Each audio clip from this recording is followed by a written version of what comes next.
ક્યારે વિચાર્યું છે કે આપણી સૌથી મોટી ઈચ્છા જેની પાછળ આપણે આખી જિંદગી લગાવી દઈએ એ જ આપણા દુઃખનું કારણ બની શકે? આજે આપણે એક એવી જ પ્રાચીન કથામાં ઊંડા ઉતરીશું, આત્મદેવની કથા. એક એવી વાર્તા જે ઈચ્છા, નસીબ અને સાચા સુખનો અર્થ શું છે એના પર ફરીથી વિચારવા મજબૂર કરી દેશે. અને જુઓ, આ કોઈ સાધારણ વાર્તા નથી. પદ્મપુરાણ પોતે કહે છે કે આ કથા સાંભળવાથી મન શુદ્ધ થાય છે.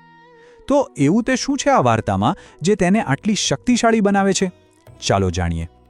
આપણી વાર્તા શરૂ થાય છે તુંગભદ્રા નદીના કિનારે આવેલા એક સમૃદ્ધ નગરમાં.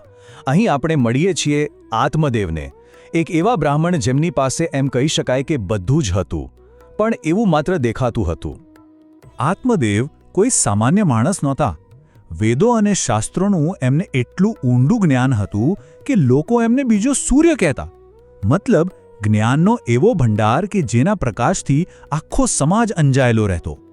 પણ જેમ કહેવાય છે ને, દરેક પ્રકાશની સાથે એક પડછાયો પણ હોય છે. તો મળો આત્મદેવના પત્ની ધુંધુલીને. દેખાવમાં સુંદર, સારા કુળની, પણ સ્વભાવ એમના પતિ કરતાં એકદમ અલગ. અને આ જ તફાવત એમના ઘરમાં એક મોટી સમસ્યા બની રહ્યો હતો. પણ આટલી બધી સંપત્તિ, આટલું બધું માન સન્માન, એ બધું એક વાત આગળ ફિક્કો પડતું હતું. એમને ત્યાં સંતાન નહોતું. અને આત્મદેવ માટે આ ખાલી દુઃખની વાત નહોતી, આ એક એવી શરમ હતી જે એમને અંદરથી કોરી ખાતી હતી. બસ આ જ દુઃખમાં આત્મદેવ એટલા ભાંગી પડ્યા કે એમણે જીવન ટૂંકાવી દેવાનો નિર્ણય કર્યો અને બધું છોડીને જંગલ તરફ નીકળી પડ્યા. પણ કદાચ નસીબને કંઈક અલગ જ મંજૂર હતું. ત્યાં એક મુલાકાત એમની રાહ જોઈ રહી હતી જે બધું બદલી નાખવાની હતી. અને ત્યાં એ જંગલમાં એક ઋષિએ એમના કપાળ પર લખેલું ભાગ્ય વાંચીને એકદમ ચોંકાવનારું સત્ય કહ્યું: 7 જન્મો સુધી તારા નસીબમાં સંતાન નથી. ઋષિ એમને સલાહ આપી કે કર્મનો સ્વીકાર કરો અને વૈરાગ્યમાં શાંતિ શોધો. પણ આત્મદેવ, એમને તો આ વાત સ્વીકારવી જ નહોતી. પુત્ર માટેની એમની ઈચ્છા એટલી તીવ્ર હતી કે એણે વિવેકને પણ ઢાંકી દીધો હતો. એમની જીદ હતી કે ગમે તે થાય એમને પુત્ર જોઈએ જ. હવે આત્મદેવની આટલી જીદ જોઈને ઋષિ પણ પીગળી ગયા. એમણે આત્મદેવને એક છેલ્લો મોકો આપ્યો, એક પવિત્ર ફળ. પણ આ કોઈ સાધારણ વરદાન નહોતું. એની સાથે કેટલીક કડક શરતો પણ હતી, જે એક રીતે એમની શ્રદ્ધાની પરીક્ષા હતી. તો આત્મદેવ તો ખુશ થતા થતા આશાનું એક કિરણ લઈને ઘરે પાછા આવ્યા. પણ અહીંથી જ વાર્તામાં એકદમ અંધારિયો વળાંક આવે છે. કારણ કે હવે વાર્તા ધુંધુલીના કપટી વિચારો તરફ વળે છે. જો ધુંધલીને આ દેવી ફળમાં કોઈ જ રસ નહોતો. એના મનમાં તો અલગ જ ગણતરીઓ ચાલતી હતી. એના માટે બાળક એટલે ખુશી નહીં, પણ પીડા, તકલીફ અને જવાબદારીનો બોજ. એની વિચારસરણી આત્મદેવની શ્રદ્ધાથી બિલકુલ વિપરીત હતી. અને બસ એણે એક એવું કપટનું જાડું ગૂંથ્યું જેણે માત્ર એના પતિને જ નહીં પણ ભાગ્યને પણ છેતરવાની કોશિશ કરી. એણે પોતાની બહેન સાથે એક સોદો કર્યો અને પેલું પવિત્ર ફળ જે એના માટે હતું એક ગાયને ખવડાવી દીધું. અને આ જટિલ છેતરપિંડીનું પરિણામ એક નહીં પણ 2 પુત્રોનો જન્મ, બંને એકદમ અલગ સંજોગોમાં. અને અહીંથી જ સારા અને ખરાબ વચ્ચેના એક મોટા સંઘર્ષનો પાયો નખાય છે. એક ધુંધુકારી જે કપટની પેદાશ હતો, અને બીજો ગોકર્ણ જે પેલા દૈવી ફળમાંથી જન્મ્યો હતો. એક જાણે અંધકારનું પ્રતીક તો બીજો પ્રકાશનું. એમના રસ્તા પહેલેથી જ અલગ હતા અને એમનું મળવું વિનાશકારી બનવાનું હતું. ધુંધુકારીની દુષ્ટતાની તો કોઈ હદ જ નહોતી. જેમ જેમ એ મોટો થતો ગયો એનો અત્યાચાર પણ વધતો જ ગયો. એણે પોતાના પરિવાર અને સમાજ બંને પર એવો ત્રાસ ગુજાર્યો કે ચારે બાજુ હાહાકાર મચી ગયો. અને આમ જે દીકરા માટે આત્મદેવે આકાશ પાતાળ એક કર્યા હતા, એ જ દીકરો એમના માટે સૌથી મોટો શ્રાપ બની ગયો. જે સુખની એમને કલ્પના કરી હતી એના બદલે એમને એવી પીડા મળી જેનું વર્ણન કરવું પણ મુશ્કેલ છે. આ શબ્દોમાં આત્મદેવના તૂટેલા દિલનો અવાજ સંભળાય છે. આ એક ક્ષણ છે જ્યાં એમને સમજાય છે કે એમની ઈચ્છા તો પૂરી થઈ, પણ એની કિંમત કેટલી મોટી ચૂકવવી પડી. એમને જે માગ્યું હતું એ મળી તો ગયું, પણ એની સાથે એમનું સુખ છીનવાઈ ગયું. પણ જ્યારે બધી આશાઓ મરી પરવારી હતી ત્યારે જ એક અણધાર્યો ઉજાસ આવ્યો. એમનો બીજો પુત્ર ગોકર્ણ, જેને બધા ભૂલી ગયા હતા, તે પાછો આવ્યો પોતાના પિતાને મુક્તિનો સાચો માર્ગ બતાવવા. ગોકર્ણનું જ્ઞાન એકદમ સરળ પણ ખૂબ જ ઊંડું હતું. એમણે કહ્યું, આ શરીર, આ સંબંધો જેની પાછળ આપણે આટલા પાગલ છીએ એ બધું ક્ષણભંગુર છે. સાચી શાંતિ માટે આ મોહ છોડવો જરૂરી છે. પણ ગોકર્ણ અહીં અટક્યા નહીં. એમણે આગળ કહ્યું, ધર્મના માર્ગે ચાલો, સારા લોકોની સંગત કરો અને ભક્તિમાં લીન થાઓ. એટલે કે વાત ખાલી ત્યાગની નહોતી, પણ એક સાચું આધ્યાત્મિક જીવન જીવવાની પણ હતી. અને આખરે આત્મદેવને સાચો રસ્તો મળ્યો. એમણે એ જ કર્યું જે ઋષિએ વર્ષો પહેલાં કહ્યું હતું. એમણે દુનિયાની ઈચ્છાઓ છોડી દીધી અને અંતે એ શાંતિ મેળવી જેની એમને ખરેખર શોધ હતી. તો આત્મદેવની આ કથા આપણને એક બહુ મોટા સવાલ પર લાવીને મૂકી દે છે. ખરેખર મોટી ટ્રેજેડી શું છે? કોઈ ઈચ્છા વગરનું જીવન જીવવું કે પછી એક ખોટી ઈચ્છા પાછળ આખી જિંદગી બરબાદ કરી દેવી? આ એવો સવાલ છે જે આજે પણ એટલો જ પ્રસ્તુત છે અને આપણને આપણી પોતાની ઈચ્છાઓ વિશે વિચારવા મજબૂર કરે છે.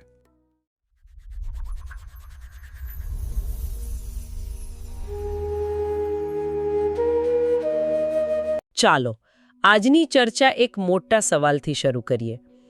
શું કોઈ એવી પ્રક્રિયા છે જે ભયંકરમાં ભયંકર પાપને પણ ધોઈ શકે? સવાલ બહુ મોટો છે. જાણે કે કર્મના સૌથી જિદ્દી ડાઘ માટે કોઈ આધ્યાત્મિક ડિટર્જન્ટ હોય? હા, બસ એ જ. અને નવાઈની વાત એ છે કે આપણી પાસે આજે જે સ્ત્રોત છે, પદ્મપુરાણનો, શ્રીમદ ભાગવત મહાત્મ્ય, એ બરાબર આ જ દાવો કરે છે. બિલકુલ. અને એ પણ કોઈ તર્કથી નહીં, પણ એક વાર્તા દ્વારા, એક કથા દ્વારા. તો ચાલો એ કથાની ઊંડાણમાં જઈએ. વાર્તા છે આત્મદેવ નામના એક બ્રાહ્મણની, તુંગભદ્રા નદીના કિનારે રહે. અને એવું નથી કે કોઈ સામાન્ય બ્રાહ્મણ હતા. ખૂબ વિદ્વાન, જ્ઞાની, ધનવાન, એમની પાસે બધું જ હતું. બધું જ. પણ એક વસ્તુની કમી એમના જીવનને કોરી ખાતી હતી. સંતાન સુખ. એમને કોઈ સંતાન નહોતું. અને એ દુઃખ એટલું ઊંડું હતું કે એમણે બધા પ્રયત્નો કર્યા. દાન, યજ્ઞ, પૂજાપાઠ, બધું જ. પણ કોઈ પરિણામ નહીં. અને એમની હતાશા એટલી વધી ગઈ કે એક દિવસે બધું છોડીને જંગલમાં ચાલ્યા ગયા. આત્મહત્યા કરવાના ઈરાદે. હા, અને ત્યાં જ વાર્તામાં એક મહત્વનો વળાંક આવે છે. જંગલમાં એમને એક તેજસ્વી યોગી મળે છે. આત્મદેવ તો બસ એમની સામે રડી પડે છે. અને એ જે કહે છે ને એ બહુ હૃદયસ્પર્શી છે. એ કહે છે કે સંતાન વગર ઘર, ધન, કુળ બધું નકામું છે. મને એમની એક વાત બહુ સ્પર્શી ગઈ. એ કહે છે, હું જે ગાય પાળું છું તે પણ વાંજણી રહે છે, હું જે વૃક્ષ વાવું છું તેમાં પણ ફળ નથી આવતા. જાણે કે આખી પ્રકૃતિ જ એમની વિરુદ્ધ હોય. આ હતાશાની ચરમસીમા છે. અને પેલા યોગી શું કરે છે? યોગી પોતાની યોગ શક્તિથી આત્મદેવનું ભાગ્ય જુએ છે અને એકદમ સ્પષ્ટ શબ્દોમાં કહી દે છે. શું કહે છે? તારા ભાગ્યમાં 7 જન્મો સુધી પુત્ર નથી. ઓ, આ તો સીધો જ જવાબ. હા, અને સલાહ પણ આપે છે.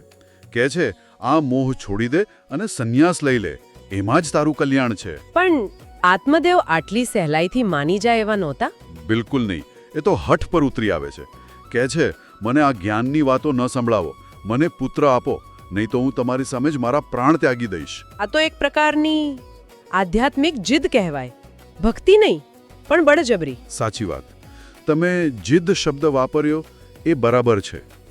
યોગી જાણે છે કે ભાગ્ય સાથે છેડછાડ કરવાના પરિણામો સારા નહીં આવે. પણ આત્મદેવની જીદ આગળ એમને ઝૂકવું પડે છે. હા, એ લાચાર થઈ જાય છે.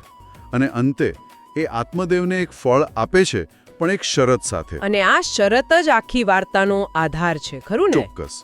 યોગી કહે છે કે આ ફળ તારી પત્નીને ખવડાવજે, પણ એણે 1 વર્ષ સુધી અમુક નિયમોનું પાલન કરવું પડશે. કેવા નિયમો? સત્ય, શૌચ એટલે કે પવિત્રતા, દયા, દાન અને એકટાણું એટલે કે દિવસમાં એક જ વાર ભોજન. મતલબ કે આ ખાલી ફળ ખાવાની વાત નથી, આ તો એક સંપૂર્ણ જીવનશૈલી બદલવાની વાત છે. બરાબર.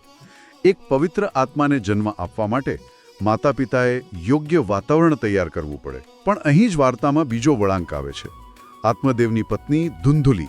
હા, આત્મદેવ તો ખુશ થઈને ઘરે આવે છે ફળ લઈને, પણ ધુંધુલીના વિચારો સાવ જુદા જ હતા. એને જ્યારે આ નિયમો અને ગર્ભાવસ્થા વિશે ખબર પડી ત્યારે એ ખુશ થવાને બદલે ચિંતામાં પડી ગઈ. અને એના કારણો ભલે સ્વાર્થી લાગે, પણ એક રીતે બહુ વ્યવહારિક પણ છે. હા, એ પોતાની સખીને કહે છે, જો હું આ ફળ ખાઈશ તો ગર્ભ રહેશે, મારું પેટ મોટું થશે, પછી ઘરનું કામ કોણ કરશે? પ્રસવની પીડા કોણ સહન કરશે? અને કદાચ બાળક તોફાની નીકળ્યું તો? અને એનું તારણ શું હતું? એ કહે છે, મારા મતે તો વાંજણી કે વિધવા સ્ત્રી જ સુખી છે. આ તો આધ્યાત્મિક ફળ કરતાં શારીરિક આરામને વધુ મહત્વ આપવાની વાત થઈ. બિલકુલ. અને પછી એ એક ઉપાય વિચારે છે જે છળ અને કપટથી ભરેલો છે. એની એક બેન હોય છે જે ગર્ભવતી હોય છે. હા, અને એ લોકો એક સોદો કરે છે. બહેન કહે છે કે મારું બાળક હું તને આપી દઈશ, બદલામાં તું મારા પતિને પૈસા આપજે. અને ધુંધુલી 9 મહિના સુધી ગર્ભવતી હોવાનું ડોળ કરે છે. અને પેલું દિવ્ય ફળ જે આત્મદેવે આટલી જીદ કરીને મેળવ્યું હતું, એ ફળ એ પોતાની ગાયને ખવડાવી દે છે. જુઓ, અહીં માનવ સ્વભાવની બે બાજુઓ દેખાય છે. એક તરફ આત્મદેવની પુત્ર માટેની અંધશ્રદ્ધા અને બીજી તરફ ધુંધુલીની સુખ માટેની સ્વાર્થી વૃત્તિ. બંનેમાંથી કોઈ એ ફળનું સાચું મૂલ્ય સમજતું નથી. સમય જાય છે. યોજના મુજબ ધુંધુલીની બહેન એક પુત્રને જન્મ આપે છે. અને એ બાળક ગુપ્ત રીતે આત્મદેવને સોંપી દેવામાં આવે છે. આત્મદેવ તો ખુશ આખા નગરમાં ઉત્સવ મનાવાય છે. અને ધુંધુલી બાળકનું નામ રાખે છે ધુંધુકારી. નામ જ ઘણું બધું કહી જાય છે. પણ વાર્તા અહીં પૂરી નથી થતી. ચમત્કાર તો હવે થાય છે. પેલી ગાયનું શું થયું? બરાબર 3 મહિના પછી એ ગાય જેણે પેલું ફળ ખાધું હતું એ એક મનુષ્ય બાળકને જન્મ આપે છે. શું વાત છે? હા, એક અત્યંત સુંદર અને દિવ્ય બાળક. બસ એના કાન ગાય જેવા હોય છે. આ તો અદ્ભુત છે. જે ફળને મનુષ્યએ નકાર્યું તેને એક પશુએ સ્વીકાર્યું અને એક દિવ્ય બાળકને જન્મ આપ્યો. આત્મદેવ પણ આ બાળકને જોઈને ખૂબ પ્રસન્ન થાય છે અને એનું નામ રાખે છે ગોકર્ણ. તો હવે ઘરમાં 2 પુત્રો છે. એક છળથી આવેલો ધુંધુકારી અને બીજો ચમત્કારથી જન્મેલો ગોકર્ણ. અને અહીંથી વાર્તા આપણા મૂળ પ્રશ્ન તરફ પાછી વળે છે. હવે આપણે જોઈશું કે આ બંનેના કર્મો અને ભાગ્ય કેવા ઘડાય છે. જેમ જેમ બંને મોટા થાય છે એમના સ્વભાવ વચ્ચેનું અંતર સ્પષ્ટ થતું જાય છે. ગોકર્ણ જે ગાયના પુત્ર છે એ મહાન પંડિત અને જ્ઞાની બને છે. અત્યંત શાંત સ્વભાવના. અને ધુંધુકારી ધુંધુકારી જે આત્મદેવની જીદ અને ધુંધુલીના છળનું પરિણામ છે એ મહાખલ બને છે, એટલે કે મહાદુષ્ટ. સ્ત્રોતમાં એના દુષ્કર્મોની આખી યાદી છે. હા, તે સ્નાન શુદ્ધિ વગર રહે છે, ચોરી કરે છે, લોકોના ઘરમાં આગ લગાડે છે, બાળકોને કૂવામાં ફેંકી દે છે, અત્યંત હિંસક.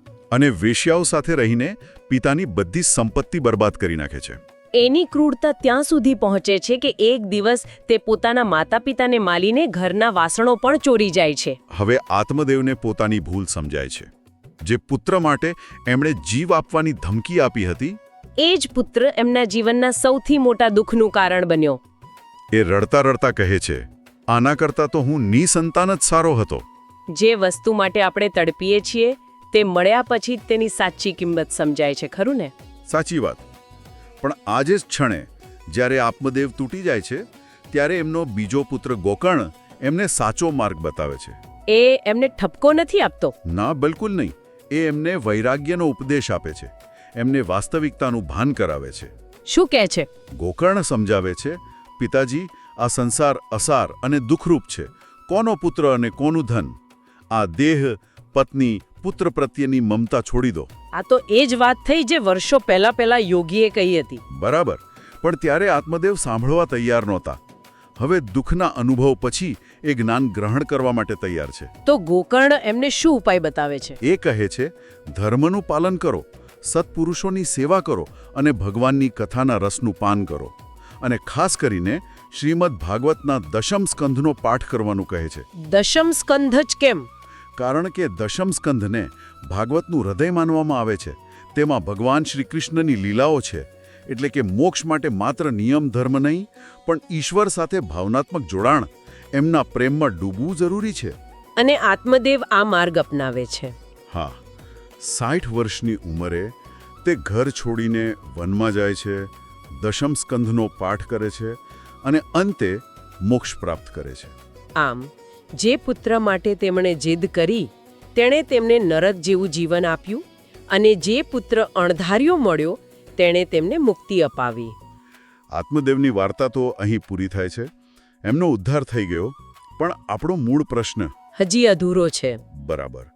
ધુંધુકારીનું શું થયું? પેલો મહાપાપી જેણે આટલા દુષ્કર્મો કર્યા, એનું ભાગ્ય શું હશે? તો આત્મદેવની ગાથા એ શીખવે છે કે આપણી અતૂટ ઈચ્છાઓ ક્યારેક આપણને એવા પરિણામો તરફ દોરી જાય છે જે આપણે કલ્પ્યા પણ ન હોય. અને એ પણ કે સાચું જ્ઞાન યોગ્ય સમયે જ મળે છે. જે વાત યોગી ન સમજાવી શક્યા તે દુઃખના અનુભવે સમજાવી દીધી. પણ હવે આપણે એ બિંદુ પર પાછા આવીએ જ્યાંથી આ બધું શરૂ થયું હતું. ભાગવત મહાત્મ્યનો દાવો કે સપ્તાહ શ્રવણ કોઈ પણ પાપીને શુદ્ધ કરી શકે છે. હા, આત્મદેવનો ઉદ્ધાર તો દશમ સ્કંદના પાઠથી થયો, જે જ્ઞાન અને ભક્તિનો માર્ગ છે. પણ જે ધુંધુકારી જેવા મહાપાપી છે, જેમને જ્ઞાનમાં કોઈ રસ નથી, શું એમના માટે પણ કોઈ રસ્તો છે? શું પેલી સપ્તાહ કથાની પ્રક્રિયા એના પર કામ કરશે? વાર્તાનો આ અધ્યાય અહીં પૂરો થાય છે, પણ એ આપણને એક મોટા પ્રશ્ન સાથે છોડી જાય છે. શું શુદ્ધિકરણનો આ દાવો ધુંધુકારી જેવા ચરમસીમાના પાત્ર પર સાચો ઠરશે? તેની મુક્તિ કેવી રીતે થશે? તે આ કથાનો આગળનો ભાગ છે. અને એ વિચારવા જેવું છે કે શું ભક્તિના અલગ અલગ માર્ગો અલગ અલગ પ્રકારના લોકો માટે બનાવવામાં આવ્યા છે?